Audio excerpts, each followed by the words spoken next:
Mob বিশৃঙ্খলা এক নতুন শব্দ চালু হয়েছে।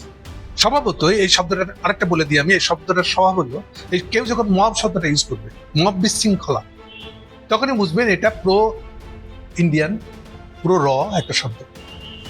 এটাই হলো ওই যে জুলাই আগস্টকে মুছে ফেলার একটা শব্দ। এটা যা কিছুই জুলাই আগস্টের পক্ষে, যা কিছুই হাসিনার শাসনের বিরুদ্ধে, ইন্ডিয়ান হেজিমনির বিরুদ্ধে, তার সবকিছুকে তারা মব বিশৃঙ্খলা এই শব্দটা দিয়ে প্রেম করে। এমন কোন নেতা হয়েছেন যে আপনি 500 লোক অফিসে অ্যাটাক করলেন, জাতীয় পার্টির অফিসাররা বসে ছিল, ঠিক আছে, অ্যাটাক করছেন, কোন দলের নেতাকে দেখছেন দলের মধ্যে অ্যাটাক করে পোলাপান যেহেতু আপনি নিজে গেছেন, ঠিক আছে, ওইখানে একটা বাঘ বিতরণ হয়েছে, পুলিশ আসছে, তারপর পুলিশ এটাকে সামলাইতে পারলে পুলিশ আর্মি কল দিছে। আর্মি কল দেওয়ার পর আমি যদিও দেখছি ভিডিওতে, ওই 11 মিনিট 38 সেকেন্ডের ভিডিওতে আপনার ক্রিয়াকর্ম ভালো ছিল, আপনি চেষ্টা করছেন আপনার ছেলে পেলেদের সরাইতে। কিন্তু আমার প্রশ্ন হলো, ঘরের মধ্যে আগুন লাগাই দেয়া, সেই আগুন তো নিভানোর কোনো দরকার নেই বা পারবেন না। এই যে আজকে মাঠটা আপনি খাইলেন, এটা কি করে ভালো লাগছে? আপনার শত্রুরা তো ভালো লাগে নাই, অনেকে অবশ্যই খুশি হয়েছে। আমি তাদেরকে অনুরোধ করে বলবো, ভাই কেউ এইভাবে মার খেলে খুশি হবেন না। কালকে বাংলাদেশে এমন একটি ঘটনা ঘটেছে যে ঘটনার সাথে বিপ্লবী সরকারের চরিত্রের কোনো মিল নেই। অর্থাৎ জুলাই যে বিপ্লবটি হয়েছে সেই বিপ্লবের অন্যতম অংশীজন গণ অধিকার পরিষদের নুরুল হক নুরের উপর ন্যাক্কারজনক হামলা করেছে বাংলাদেশ সেনাবাহিনী এবং পুলিশ। খেয়াল করবেন, দুটো নাম বলেছি, বাংলাদেশ সেনাবাহিনী এবং পুলিশ। আমার মতো ক্ষুদ্র একজন মানুষ আমি দুটো নাম উচ্চারণ করেছি, কিন্তু কালকে থেকে কোনো গণমাধ্যমে আপনারা কি দেখেছেন জামায়াত ইসলাম, বিএনপি, এনসিপি, আদার্স কোন দল এই দুটো নাম উচ্চারণ করেছে? করেনি। কেন করেনি? যে ভিডিওতে প্রমাণ দেখছি আমাদের দেশ প্রেমিক সেনাবাহিনী এবং আমাদের দেশ প্রেমিক পুলিশের ভাইরা একজন রাজনৈতিক নেতাকে পেটাচ্ছে, তারপরও আমরা চোখে দেখেও নামটা উচ্চারণ করতে পারছি না। এটা হলো 54 বছরের আমাদের স্বাধীনতা। অর্থাৎ যে 54 বছর ধরে আমরা চেতনার দণ্ডকে খাড়া করে তেল মালিশ করেছি, সেই চেতনা এবার সেই রাজনৈতিক নেতাদের পেছন দিয়ে দিতে হবে যারা এই নাম উচ্চারণ করতে পারে না। প্রথম কথা হলো, ভাসুরের নাম কেন উচ্চারণ করা যায় না? দ্বিতীয়ত, হাসনাত আব্দুল্লাহ খুব আসসালামু আলাইকুম দর্শক, নতুন একটি খবরে আপনাদের সবাইকে স্বাগতম। আশা করছি আপনারা ভিডিওর শুরুটা দেখেই বুঝতে পেরেছেন আজকের নিউজটা ঠিক কতটা গুরুত্বপূর্ণ হতে চলেছে এবং ঠিক কোন দিকটাকে ইঙ্গিত করছে। তাই বলবো দর্শক, যারা ভিডিওটি দেখতে শুরু করেছেন তারা অবশ্যই নিউজটি না টেনে সম্পূর্ণ মনোযোগ সহকারে দেখবেন, তাহলে এই বিষয় সম্পর্কে আসল তথ্যগুলো জানতে বা বুঝতে পারবেন। তো প্রিয় দর্শক, আমি আর কথা বাড়াবো না। ভিডিওর শুরুতে আপনাদের যেই ভিডিওগুলোর অংশবিশেষ দেখিয়ে শুরু করেছিলাম সেই ভিডিওগুলোর বিস্তারিত আলোচনা দেখব। তবে তার আগে অনুরোধ, যারা এখনো চ্যানেলটি সাবস্ক্রাইব করেননি সকলে চ্যানেলটি সাবস্ক্রাইব করে পাশে থাকা বেল আইকন বাজিয়ে দিন, আর যারা ইতিমধ্যে সাবস্ক্রাইব করে রেখেছেন তাদেরকে অসংখ্য ধন্যবাদ। প্রিয় দর্শক, চলুন একটি লাইক দিয়ে আমরা ধারাবাহিকভাবে সবগুলো ভিডিওর বিস্তারিত আলোচনা দেখে আসি। তীক্ষ্ণ ভাষায়, খুব ধারালো ভাষায় আসিফ নজরুল এবং জামায়াতের সেক্রেটারি জেনারেল গোলাম পারোয়ারকে ধুয়ে দিয়েছে। আর নুরুল উপর প্রশাসনের বা নিরাপত্তা বাহিনীর এই ক্ষোভ কেন? পাশাপাশি কেন তাকে আসলে এইভাবে হামলা করা হলো?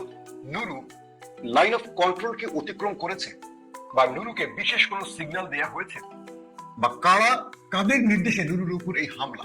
কি ঘটতে যাচ্ছে বাংলাদেশে? এই হামলার কি কি সাইড ইফেক্ট তৈরি হবে? এই বিষয়গুলো নিয়ে আজকে আলোচনা করব। প্রথম যে বিষয়টি খেয়াল করবেন, একটা মিছিল আপনাদের আমি শোনাবো। নুরুকে আক্রমণ করার পর বা আগে বাংলাদেশের নিষিদ্ধ দল আওয়ামী লীগের অন্যতম দোসর জাতীয় পার্টি তারা একটা মিছিল করেছে। মিছিলের কিঞ্চিত আপনাদেরকে আমি দেখাই, তারা সেই মিছিলে কি বলছে, তাহলে বুঝবেন ঘটনা কোন দিকে।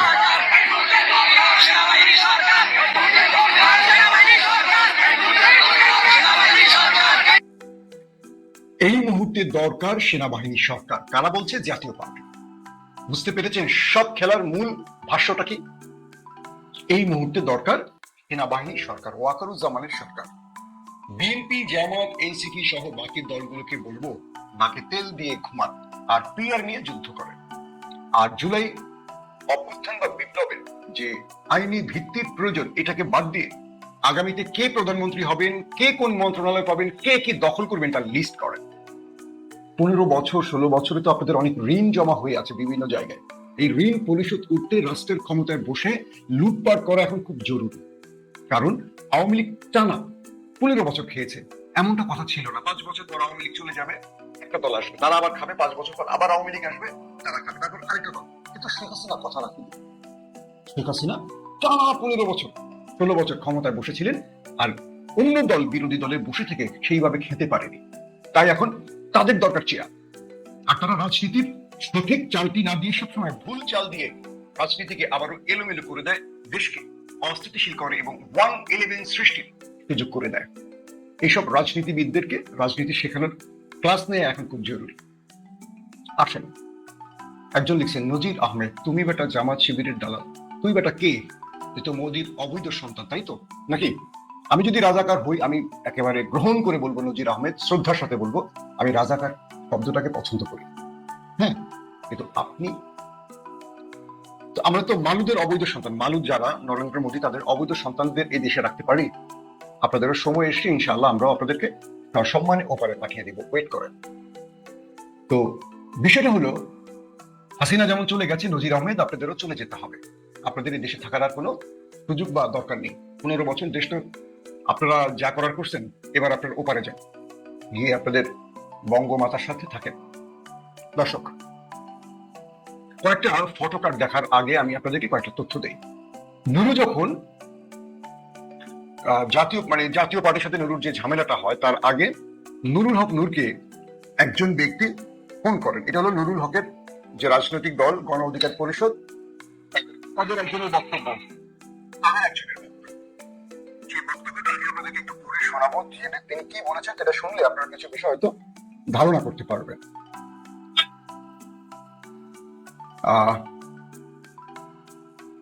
আব্দুল জাহের নামে গণ অধিকার পরিষদের একজন বলেছেন, এটা আমার বক্তব্য না, এটা গণ অধিকার পরিষদের এবং নুরুর খুব কাছে থাকা একজন ব্যক্তি যেটা বলছেন, আব্দুল জাহের তার নাম। নুরুল হক নূরের উপর হামলার আগে সেনাবাহিনী প্রধানের নিরাপত্তা অফিসার ব্রিগেডিয়ার শামস নূর ভাইকে ফোন দেয়, জাতীয় পার্টি এবং জিএম কাদেরের বিষয়ে কিছু না বলার জন্য চাপ দেয়। নূরকে সেনা প্রধানের নিরাপত্তা অফিসার ব্রিগেডিয়ার শামস নুরুল হক নূরকে ফোন দিয়ে বলে, জাতীয় পার্টি এবং জিএম কাদেরকে নিয়ে কিছু বলা যাবে না। নুরুল হক নূর স্পষ্ট করে বলে, জাতীয় পার্টি এবং ফ্যাসিবাদের দোসরদের বিরুদ্ধে আমাদের অবস্থান আগের মতোই থাকবে। অর্থাৎ নুরু তার নির্দেশ অমান্য করে জাতীয় পার্টির বিরুদ্ধে বক্তব্য দেয়। সেই বক্তব্যে তিনি বলে, জাতীয় পার্টি এবং ফ্যাসিবাদের দোসরদের বিরুদ্ধে আমাদের অবস্থান আগের মতোই থাকবে। তখন ব্রিগেডিয়ার শামস এটার ফল ভালো হবে না বলে নূর ভাইকে থ্রেট দেয়। কে বলছে? আব্দুল জাহের, যিনি নুরুল হকের নূরের পাশে ছিলেন। এর কিছুক্ষণ পরে আজকের হামলার, অর্থাৎ যে ঘটনাটি কালকে ঘটেছে, এর কিছুক্ষণ পরে আজকের হামলার মূল হোতা ক্যাপ্টেন রাকিবের নেতৃত্বে গণ অধিকার পরিষদের উপর হামলা শুরু হয়। নূর ভাই আমাদের কার্যালয়ের সামনে প্রেস ব্রিফিং এ ছিল, অর্থাৎ তিনি প্রেস ব্রিফিং করছিলেন, এই সময়টাতে এই ঘটনা ঘটে। সেনাবাহিনী এবং পুলিশ কোনো প্রকার কথা ছাড়াই, কোনো আলোচনা কথা ছাড়াই নূর ভাইকে হত্যার উদ্দেশ্যে হামলা করে। আমাদের কার্যালয়ের ভেতরে প্রবেশ করে আমাদের আসবাবপত্র ভাঙচুরের পাশাপাশি টয়লেট ভেঙে, যারা টয়লেটে আশ্রয় নেয়, টয়লেট ভেঙেও নেতাকর্মীদের উপর নেককারজনক হামলা করে সেনাবাহিনী। ওয়াকারুজ্জামানের নিরাপত্তা অফিসার ব্রিগেডিয়ার শামস কার নির্দেশে আজ নুরুল হক নূরকে হুমকি দিয়েছে? জাতীয় পার্টির এবং জিএম কাদেরকে কার স্বার্থে প্রতিষ্ঠা করছে সেনাবাহিনী? আজ নুরুল হক নূরের উপর আপাত দৃষ্টিতে সেনাবাহিনীর হামলা করলেও মূলত পতিত সরকারই এই হামলার মাস্টার মাইন্ড। তিনি লিখছে শেষের দিকে, লিখে রাখুন, আজ নুরুল হক নূর, কাল হাসনাত, পরশু আরেকজন। এভাবেই পতিত সরকার 24-এর প্রতিশোধ নেবে। এটি আমার বক্তব্য না, এটি আমি শুরুতেই বলে দিয়েছি। নুরুল হক নূরের গণ অধিকার পরিষদের আব্দুল জাহের নামে তিনি একজন এই তথ্যটি নিশ্চিত করেছেন যে শামস নামে সেনা প্রধানের নিরাপত্তা অফিসার তাকে ফোন দিয়ে বলেছিল, জাতীয় পার্টি এবং জিএম কাদেরকে নিয়ে কোনো বক্তব্য দেওয়া যাবে না। কিন্তু নুরুল হক নূর বক্তব্যটি দিয়েছিলেন জাতীয় পার্টিকে নিয়ে। তারপর তার উপর আক্রমণ হয়। দুটো বিষয় আমরা বলি। যে ভিডিওটি আমরা দেখেছি, খেয়াল করবেন, সেই ভিডিওতে পুলিশ মারমুখী ছিল। সাম্প্রতিক সময় দেশে অনেক ঘটনা ঘটেছে, অনেক মব হয়েছে। গার্মেন্টস, আনসার লীগ, ছাত্রলীগ, এই লীগ সেই লীগ, তারা বিভিন্ন ছদ্মনামে নেমেছিল। আমরা সেনাবাহিনীকে খুব কম অ্যাকশনে দেখেছি, মনে আছে আপনাদের? পুলিশকে টুকটাক দেখেছি, কিন্তু সেনাবাহিনীকে দেখেছি দাঁড়িয়ে মূর্তির মতো দৃশ্য দেখতে। বাংলাদেশের সেনাবাহিনীকে ম্যাজিস্ট্রেসি পাওয়ার দেওয়ার পরও বাংলাদেশে একটার পর একটা ঘটনা ঘটেছে, কিন্তু আমরা সেনাবাহিনীকে কোনোভাবেই দেখিনি বড় রকম কোনো অ্যাকশন নিতে। যেন সেনাবাহিনী নীরব দর্শক, যেন সেনাবাহিনী চাইছে এমন কিছু ঘটুক আর তারা দেখবে। কিন্তু কালকে নুরুল হক নূর, যারা নিরস্ত্র ছিল, যারা কাউকে হামলা করেনি, একটা রাজনৈতিক কর্মসূচি করছিল, তাদের উপর সেনাবাহিনী এত অ্যাগ্রেসিভ ছিল কেন, এত মারমুখী ছিল কেন? এই প্রশ্নটা একটু উত্তর খুঁজতে শুরু করেন, যেটার পেছনে কি হতে পারে। এখানে রাজনৈতিক কোনো প্রোগ্রামে এমন একটি জায়গায় সেনাবাহিনীর মারমুখী হতে গত 1 বছরে দেখেছেন? দেখেন, সরকারের নির্দেশ থাকার পরও বিভিন্ন জায়গায় সেনাবাহিনী একসঙ্গে যায়নি, গিয়েছে, কিন্তু সেনাবাহিনী এমন ফর্মুলায় চলেছে যাতে সরকার ব্যর্থ হয়েছে সেই মব থামাতে। কিন্তু নুরুল হক নূরের উপর এই আক্রমণ কেন? তার কাছে আগ্নেয়াস্ত্র লাঠিসোঁটা ছিল না। তার মানে এটা নেপথ্যের একটা কারণ আছে। আপনারা একটা পিকচার দেখেন, এই পিকচারের একটা ছেলেকে দেখেন, লাল বা খয়েরি মেরুন একটা টি শার্ট পরা, হ্যাঁ, তাকে দেখলে বুঝবেন, তাকে আপনাদের একটা প্রশ্ন তৈরি হবে, কে এই ব্যক্তি? স্ক্রিনে আপনারা কি দেখতে পাচ্ছেন? এই যে ব্যক্তিকে আমরা দেখলাম, নুরুল হক নূরকে যখন পুলিশ সেনাবাহিনী পিটিএম আদামরা করে ফেলে, তখন তিনি একটি সিঁড়িতে গিয়ে, একটি ভবন বা মার্কেটের সামনের সিঁড়িতে গিয়ে রক্তাক্ত অবস্থায় বসে পড়ে। মানে তার আহত অবস্থায় সে গিয়ে বসে পড়ে, দাঁড়িয়ে থাকতে পারে না। এ সময় সেনাবাহিনী পুলিশের বেষ্টনীর মধ্যে এই যে দেখতে পাচ্ছেন স্ক্রিনে, মেরুন নাকি বলে কালারটি, এই গেঞ্জি পরা এই যুবক নুরুল হক নূরকে এই আহত অবস্থায় সাপের মতো পেটাতে থাকে। নুরু বসে থাকে আর সে পেটায়। আর দুজন নারী যারা হয়তো নূরকে সেভ করতে যাবেন, মানে যারা নূরকে সেভ করতে দুজন নারী এগিয়ে আসলে পুলিশ তাদের আটকে নেয়। তার মানে পুলিশ সেনাবাহিনী ওই ছেলেকে, এই টি শার্ট পরা লোককে ছেড়ে দেয় নুরুল হক নূরকে পেটাবার জন্য। প্রথমে আমাদের কাছে মনে হয়েছে এই ছেলেটি আমাদের নিরাপত্তা বাহিনীর কোনো গোয়েন্দা টিমের হবে, সিভিল পোশাকে, তার বডি চুল টুল দেখে তাই মনে হয়েছে। পরবর্তী দেখলাম অন্যান্য ভিডিওতে যে পুলিশ সেনাবাহিনী তাকে ধাক্কা দিয়ে সরিয়ে দিচ্ছে, মানে শেষের দিকে, কাজ শেষ, এবার তুমি সরে যাও। এই ছেলেটার আইডেন্টিফিকেশন করা খুব জরুরি। এই ছেলেটার পুরো তথ্য জানতে হবে, তার ডিটেল তথ্য। বাংলাদেশ পুলিশ এবং গোয়েন্দা বাহিনীকে বলবো এই ছেলেটার পুরো ডাটা তৈরি করো। যারা এই ঘটনা ঘটিয়েছে তারা প্রত্যেকে ফেসে যাবেন, লিখে রাখেন। প্রথমত, যে অঞ্চলে এই ঘটনা ঘটেছে সেই অঞ্চলে পুলিশের দায়িত্বশীলরা আটকে যাবে, কোনো ছাড় নেই। এই বিষয়টিকে বিএনপি জামাত খুব স্ট্রংলি নিয়েছে। যাদের উদ্দেশ্যে এই ঘটনা ঘটিয়েছে তাদেরকে ক্ষমতা আসতে দেওয়া হবে না। একটা কথা বলি শোনেন, বাংলাদেশের সেনাবাহিনী তখনই ক্ষমতায় আসতে পারবে যখন দেশের জনগণ চায়। যেমন 1/11-এ এমন একটা পরিস্থিতি তৈরি হয়েছিল যে জনগণ সেনাবাহিনী আসার পর খুশি হয়েছিল। কিন্তু আওয়ামী লীগের শাসনামলে সেনাবাহিনী, পুলিশ, র্যাব, বিজিবি এমন পচা পড়ছে, এই মুহূর্তে মানুষের 10% আস্থা সেনাবাহিনীর উপর নেই, পুলিশের উপর তো নেই। যতই পুলিশ সেনাবাহিনী মনে করুক জাতীয় পার্টি স্লোগান দিয়েছে এই মুহূর্তে দরকার সেনাবাহিনীর সরকার, জাতীয় পার্টির এই দাবি অনুযায়ী আপনারা ক্ষমতায় বসতে যদি চান বসে দেখতে পারেন, আমাদের আপত্তি নেই। কিন্তু হাসিনার যে পরিণতি হয়েছে তার চেয়ে ভয়াবহ পরিণতি হবে আমাদের পোশাকি বাহিনীর, তারা যদি অবৈধ পথে ক্ষমতায় বসতে চায়। বিষয়টা হলো, হাসিনার বিরুদ্ধে সব দল যেমন ঐক্যবদ্ধ, কালকে যদি জলপাই রঙের কেউ বসে পড়ে তার বিরুদ্ধে জাতীয় ঐক্যবদ্ধ হবে। একটা বিষয় মনে রাখবেন, রাজনৈতিক দলগুলোকে যত বিভাজিত দেখা যাক না কেন, তারা ক্ষেত্র বিশেষ সব এক জায়গায় হয়ে যাবে। এখানে কেউ তোমার স্বপ্ন দেখবেন না। 2 নম্বর বিষয়, এই ছেলেটিকে অবশ্যই খুঁজে বের করবেন পুলিশের ভাইরা, দায়িত্বশীল ভাইরা যারা আছেন, নতুবা আপনাদের গদি ধরে আমরা টান দিব ইনশাল্লাহ। এটা নিয়ে কোনো দ্বিধাদ্বন্দ্ব নেই, প্রত্যেকে টান দিব আপনাদের গদি ধরে, একদম ক্লিয়ার কথা। একে খুঁজে বের করতেই হবে। যদি বের করতে না পারেন ধরে নেব এরা কারা। তারপর আমাদের দ্বিতীয় প্ল্যান শুরু হবে আপনাদের বিরুদ্ধে। কাকে কোথায় ধরতে হবে, খোঁচা দিতে হবে, আটকাতে হবে সেটা আমরা বুঝি, কাপড় খুলতে হবে সেটাও আমরা বুঝি। পুলিশের মধ্যে, সেনাবাহিনীর মধ্যে নুরুল হক নূরের উপর এই ছেলেরা কিভাবে আক্রমণ করে, নিজে দাঁড়িয়ে পুলিশ তাকে মারতে দেয় এবং বাকিদের আটকে রাখে, কেউ যেন নুরুকে সেভ করতে না পারে। সে নিজের মনের মতো সাপের মতো পেটায় নুরুকে। কল্পনা করেন, ক্যামেরার সামনে, সকল সোশ্যাল মিডিয়ায় এই ভিডিও ফুটেজটি ইতিমধ্যে ছড়িয়ে পড়েছে।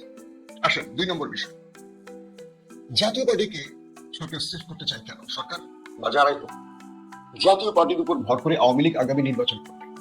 শেখ হাসিনা এস আলমের কাছ থেকে 4,500 কোটি টাকা যে নিয়েছে, তারপরের ফলাফল দেখতে পাচ্ছেন রাষ্ট্রের ভেতরে কি ঘটতে শুরু করেছে। 3টা বড় ঘটনা, ছাত্রদের উপর পুলিশের আক্রমণ, ডিআরইউতে মঞ্চ 71 নামে আওয়ামী লীগের নতুন একটি প্ল্যাটফর্ম তৈরির চেষ্টা, 3 নম্বর নুরুল হক নূরের উপরে এই ন্যাক্কারজনক হামলা।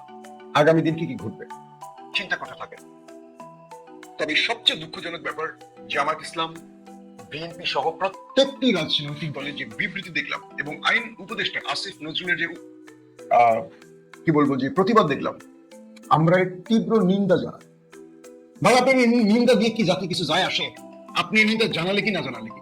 জামাত ইসলামের গোলাম পরোয়ার সাহেব, আপনাকে বলি, আপনারা যদি এই ভাসুরের নাম উচ্চারণ না করেন, আপনাদের রাজনীতিও চলে যাবে সেই ড্রেনের মধ্যে। রাজনীতি করতে আসছেন না ফাজলামি করতে আসছেন? আপনারা তো ইসলামিক দল দেন, আপনাদের মতো তো কি বলবো মুখে ভাষায় মানে লজ্জা লাগে। ফাজলামি করতে আসছেন গোলাম পরোয়াররা, ক্ষমতায় বসে গেছেন, এত শখ আপনাদের, নির্লজ্জের মতো কথা বলেন। এইটুকু কথা বলার সাহস না থাকলে রাজনীতি না করে বাসা গিয়ে শুয়ে থাকেন বউর পাশে।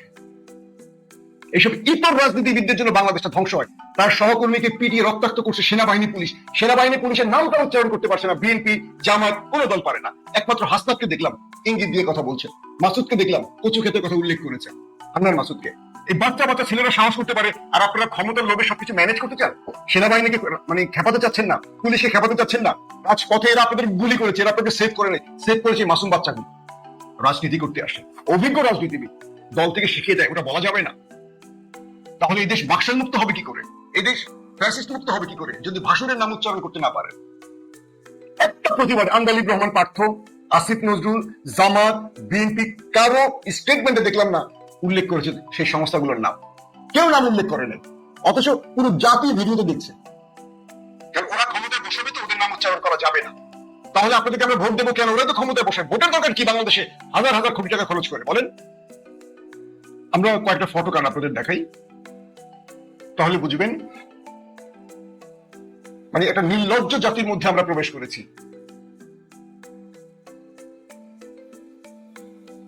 আমরা বিএনপির স্টেটমেন্ট একটু দেখেন, তাহলে বুঝবেন বিএনপি কি লিখছে।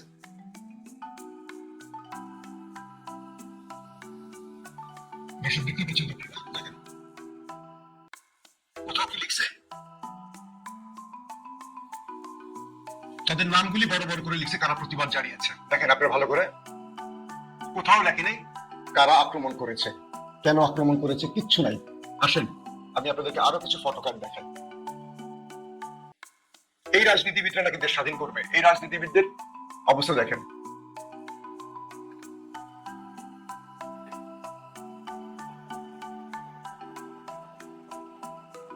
বিএনপির স্টেটমেন্ট দেখেন, ভালো করে খেয়াল করেন, কেউ লিখে নাই কারা মেরেছে, কাদের নিন্দা জানায়। ভাই তোর এই নিন্দা দেখি জাতির কোনো মানে কিছু হবে? এই নিন্দা তো তোদের রুটিন ওয়ার্ক। একটা নিন্দা শুধু লিখে রেখে নামটা চেঞ্জ করে দিলেই হয়, আর কিছু করা লাগে না। একমাত্র দেখেন হাসনাত আব্দুল্লাহ কি লিখেছে, আপনি একটু ভালো করে দেখেন। হাসনাত আব্দুল্লাহ লিখছে, শুরুটা হয়েছিল রিফাইন্ড আওয়ামী লীগের পরিকল্পনা দিয়ে, যে পরিকল্পনা আমি 11 মার্চ প্রকাশ করে দিই। সেই প্ল্যান ভেস্তে গেলেও ওরা থামেনি। সেই একই গ্রুপ এবার আওয়ামী লীগ পুনর্বাসনের জন্য বেছে নিয়েছে জাতীয় পার্টিকে। ভারতের প্রত্যক্ষ মদদে জাতীয় পার্টির মাধ্যমে আওয়ামী লীগ ব্যাক করানোর এই খেলায় প্রথম রক্ত দিলেন আমাদের নূর ভাই। এখন যদি আমরা নুরুল হক নূরের উপর এই ন্যাক্কারজনক হামলার প্রতিবাদ না করতে পারি, জাতীয় পার্টিকে দিয়ে ফ্যাসিবাদ ফেরানোর এই চেষ্টা প্রতিহত না করতে পারি, তাহলে বাংলাদেশটাই আবার নুরু ভাইয়ের মতো রক্তাক্ত হয়ে যাবে। নুরুল হক নূরের রক্ত বৃথা যেতে দেব না। ভারতের প্রেসক্রিপশনে বিপ্লবীদের রক্তাক্ত করে আওয়ামী লীগ ফেরানোর এই চেষ্টা আমরা সফল হতে দেব না। কে বলছে এটা? হাসনাত আব্দুল্লাহ। আমি যতগুলো সোশ্যাল মিডিয়াতে বিভিন্ন দলের প্রতিবাদ দেখেছি, বিশ্বাস করেন আমি লজ্জিত হয়েছি যে একটা রাজনৈতিক দলের সাহস হলো না তারা একটা স্টেটমেন্ট দিবে যে পুলিশের উপর বা সেনাবাহিনীকে নিয়ে যারা প্রকাশ্যে মেরেছে তারা চোখে দেখেছে কিন্তু কেউ উচ্চারণ করতে পারেনি। এটা যে কত বড় লজ্জা আমাদের জন্য জাতি হিসাবে, এটা আপনি কল্পনা করতে পারবেন না। আমি সবগুলো দলের স্টেটমেন্ট দেখেছি, আপনাদেরকে হয়তো এখন সবগুলো দলের স্টেটমেন্ট নতুন করে দেখাতে চাচ্ছি না। প্রশ্ন হলো কেন এই ঘটনা বলেন? আমি আপনাদের বলি, নুরুল পর টার্গেট কে? নুরুল পর টার্গেট হাসনাত আব্দুল্লাহ। যে কোনো সময় তাকে এভাবে পেটানো হবে। যারা কচুক্ষেত বা সেনাবাহিনীকে ইঙ্গিত করে কথা বলেছে তারা প্রত্যেকে টার্গেট হবে, লিখে রাখে। আর শত্রুদের টার্গেট থাকে দুটো, এক দেশকে অস্থিতিশীল করবে, তারপর দেশের যে কোনো সময় একটা জরুরি অবস্থা জারির চূড়ান্ত পরিকল্পনা আছে একটা গ্রুপের। যেহেতু এখন পর্যন্ত বিএনপির সবচেয়ে প্রিয় মানুষ ক্ষমতায় বসে আছে শাহাবুদ্দিন চিপ্পু, এটা হলো বিএনপির ঘরের জামাই। বিএনপি এই লোককে সরাতে চায় না কখনো, কারণ সংবিধান সংকটে পড়বে। একটা অসাংবিধানিক সরকারে বিএনপি সাংবিধানিক একজন ব্যক্তিকে বসিয়ে রেখেছে। বিএনপি এটার জন্য মাসুল দেবে, লিখে রাখেন। গত 16 বছর বিএনপি ক্ষমতার দ্বার প্রান্তে বহুবার গেছে, তারপরও নিজেদের ভুল চালে বা নিজেদের ভুল পরিকল্পনা হেরেছে। সেই বিএনপি এখনো ভুল করে যাচ্ছে। দর্শক, আশা করি সবগুলো ভিডিওই আপনি মনোযোগ সহকারে দেখেছেন। সেই সাথে দর্শক, এই ভিডিওগুলো সম্পর্কিত যদি কোনো তথ্য বা মতামত থাকে তাহলে অবশ্যই কমেন্টস করে জানিয়ে দিন। এতক্ষণ সাথে থাকার জন্য ধন্যবাদ। আবার দেখা হবে আগামী ভিডিওতে কোনো নতুন টপিকস নিয়ে। সকলের সুস্বাস্থ্য কামনা করে বিদায় নিচ্ছি। আল্লাহ হাফেজ।